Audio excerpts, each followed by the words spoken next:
Do you know that we often give red flags to ourselves and don't even realize them? They are hard to spot, but if they become tendencies, then they become a warning sign in relationship with yourself as well as with others later. So let's discuss today these red flags in yourself that you must keep an eye on.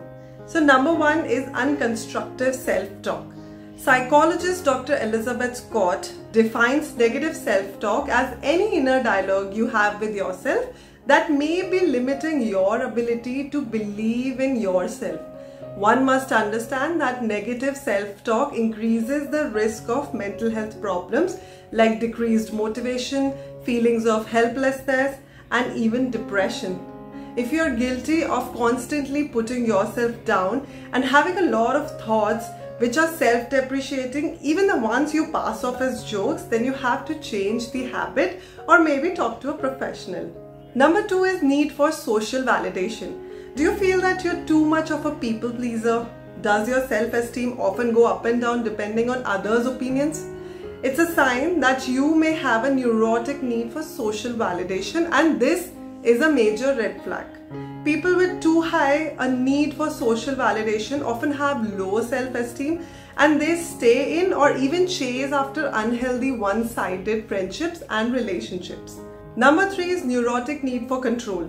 Sometimes we have a tendency to fix other people's problems and run for their rescue even if they don't want it.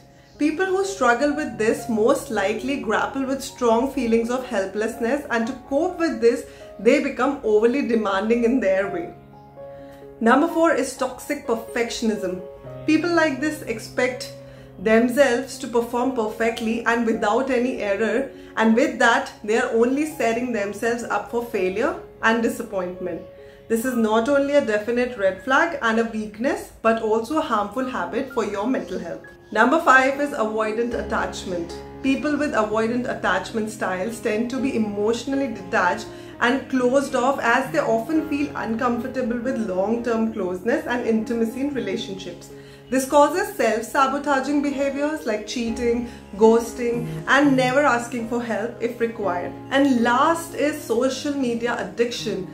This red flag you might not realize you have, but social media addiction negatively affects the mental health and reduces the performance of a human being considerably in a lot of fields.